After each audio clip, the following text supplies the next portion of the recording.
بسم اللہ الرحمن الرحیم۔ معزز ناظرین، ادب کے ساتھ عرض ہے کہ چینل کو سبسکرائب کریں، یہ تو انتہائی عزت افزائی ہوگی، لیکن جو بھی دوست کسی بھی قسط کو سنتا ہے لائک تو ضرور کر دیا کریں۔ ہم ساری محنت آپ کی خوشی کے لیے ہی کرتے ہیں، آپ کے لائک کرنے سے ہماری عزت افزائی ہوگی، اور کوئی کمی بیشی کمنٹ کر کے لازمی بتا دیا کریں۔ ہماری پوری کوشش ہوتی ہے کہ ہم آپ کی ہدایت کا جواب دیں اور اس پر عمل بھی کریں۔ لائک لازمی کر دیا کریں، شکریہ۔ گمنام ہیرو کے معزز ناظرین، السلام علیکم۔ آئیے چلتے ہیں کہانی کی طرف۔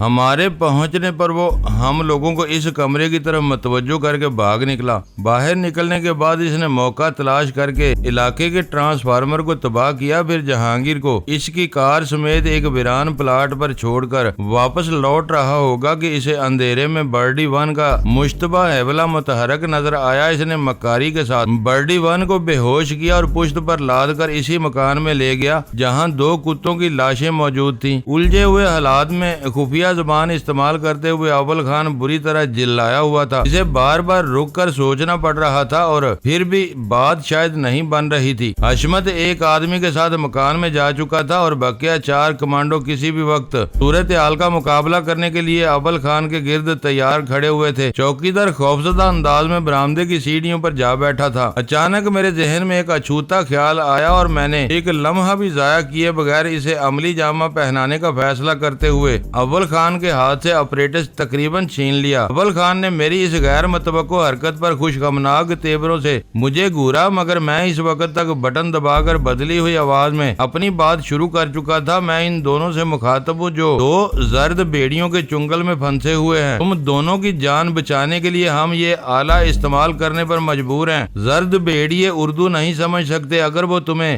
گفتگو کا ترجمہ سنانے پر مجبور کریں تو کوئی بھی کہانی چھیڑ دینا، لیکن انہیں یہ بنک نہ لگنے دینا کہ ان کی کمین کا سراغ لگا لیا گیا ہے یا اس کا محاصرہ کیا جا رہا ہے۔ ہم اچانک ہی ان پر آ پڑیں گے۔ ہمارے منصوبے کی کامیابی کا دار و مدار تم دونوں کی ہمت اور حوصلے پر ہے۔ ہمارے پہنچنے تک انہیں الجھائے رکھو۔ یاد رکھنا کہ اس وقت تم میں کچھ نہیں کہا گیا ہے۔ میں نے انگریزی کا کوئی لفظ استعمال کیے بغیر سپاٹ آواز میں اپنا پیغام برڈی ون اور ریٹائرڈ بریگیڈیئر تک پہنچا دیا۔ مجھے یقین تھا کہ مکاؤ والوں نے ان دونوں کو اپنی نگاہوں سے اوجھل کرنے کا خطرہ مول نہیں لیا ہوگا۔ اگر وہ چاروں ایک مقام پر جمع تھے تو میرا پیغام متعلقہ افراد تک پہنچ گیا تھا۔ میری گفتگو کے دوران میں اول خان کا غصہ پگھلتے پگھلتے حیرت میں تبدیل ہو گیا، اور جب میں نے بٹن آف کر کے آپریٹس اس کی طرف بڑھایا تو اس نے اپنے ماتحتوں کی موجودگی کی پرواہ کیے بغیر مجھے والہانہ انداز میں اپنے گلے سے لگا لیا اور وہ پورے جوش سے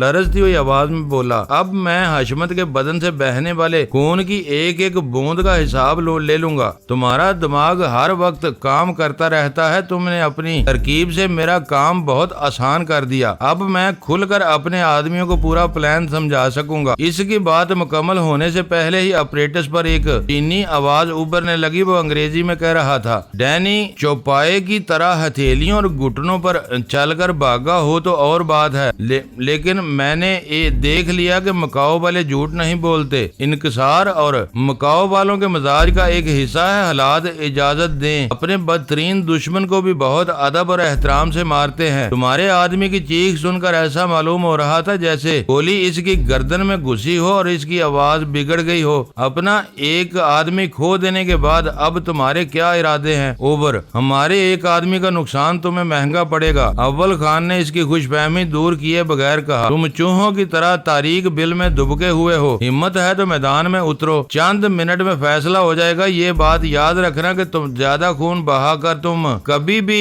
اپنی تحویل میں نہیں لے سکو گے۔ اوور۔ اول خان کی آخری فکرے میں پوشیدہ کمزوری اور خوف نے مجھے بری طرح چونکا دیا۔ اس کا وار کارگر رہا۔ دوسری طرف سے متجسس آواز میں پوچھا گیا، اگر ہم خون ریزی سے ہاتھ روک لیں تو کیا ڈینی ملنے کی امید کی جا سکتی ہے؟ اوور۔ اس بارے میں سوچنا پڑے گا، دوسروں سے بھی رائے لینا پڑے گی، لیکن میں ایک بات بتا دوں کہ تم کسی ناممکن بات کی آرزو نہیں کر رہے، یہاں بھی بہتیرے لوگ اس کا وجود پسند نہیں کرتے، ہو سکتا ہے کہ مناسب شرائط پر کوئی فیصلہ ہو ہی جائے، مگر اس کے لیے وقت درکار ہوگا اوور۔ لیکن پہلے تم ڈینی کے لیے اپنی جان لڑا دینے کی باتیں کر رہے تھے، تحیر زدہ آواز میں کہا گیا۔ کیا ہمارے ساتھ کوئی نئی چال چلنے کا ارادہ کر رہے ہو؟ لڑائی میں اپنا ایک آدمی کھو دینے کے بعد اب تم مصالحت کی آڑ لے کر ہمیں ذبح کرنے کا منصوبہ سازی کرنے لگے ہو اوور۔ مصالحت بہت دور کی بات ہے، تمہارے لیے ہر راستہ کھلا ہوا ہے۔ یہ اپریٹس میرے دوسرے آدمی کی بھی استعمال کر رہے ہیں، وہ انگریزی بھی سمجھتے ہیں۔ برڈی ون تمہارے قبضے میں ہے، اس نے تمہارے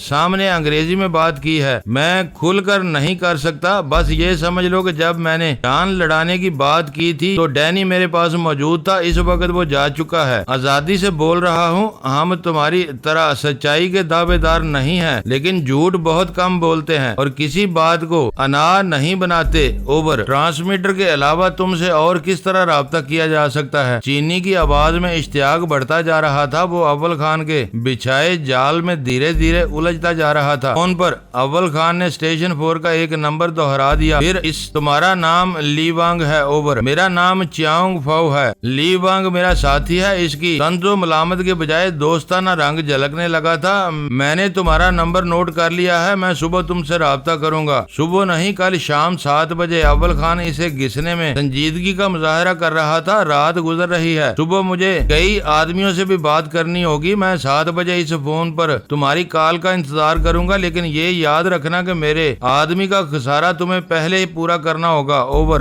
لڑائی میں لوگ مرا ہی کرتے ہیں۔ چیانگ فاؤ کی آواز سے سمجھوتے کی راہ نکل آئی تو ہم اس کا نقد تاوان ادا کر دیں گے۔ اب تم چاہو تو بے خوف و خطر روانہ ہو سکتے ہو، ہم تمہاری راہ میں کوئی رکاوٹ نہیں ڈالیں گے۔ اور ہاں، تمہارا آدمی کب تک اس علاقے کا محاصرہ کیے رہیں گے؟ تمہارے ساتھ ہم اپنی بھی گلو خلاصی چاہتے ہیں، گرمی اندھیرے میں ہم یہاں پاگل ہو جائیں گے اوور۔ فکر مت کرو، ایک آدمی کو گولی لگنے کی وجہ سے الجھن پیدا ہو رہی ہے، اس سے نمٹنے کے بعد میں اپنے تمام آدمیوں کو بھی لوٹا دوں گا۔ اس سے پہلے تمہیں برڈی ون کو آزاد کرنا ہوگا۔ پھر اس نے چونک کر سرسری لہجے میں پوچھا، ویسے تم اس وقت علاقے کی اس عمارت میں مقیم ہو اوور؟ میں باقاعدہ مفاہمت ہونے سے پہلے اپنی پناہ گاہ کی نشاندہی نہیں کر سکتا۔ برڈی ون کی فوری رہائی کی شرط بھی نامناسب ہے، آزاد ہوتے ہی ہماری کمی گاہ کی نشاندہی کر دے گا۔ یہ میرا وعدہ ہے کہ اس تاریخ علاقے سے باہر پہنچتے ہی اسے آزاد کر دیا جائے گا، اب اس پر کوئی تشدد نہیں کیا جائے گا اوور۔ اب باتیں چل ہی نکلی ہیں تو یہ بھی بتا دو کہ جہانگیر کو نکال لے جانے کے بعد تم اس کے مکان کے پچھلے کمرے میں کیوں آ چھپے تھے، اور بندر کے بت کو وہاں چھوڑنے کا کیا مقصد تھا اوور؟ اول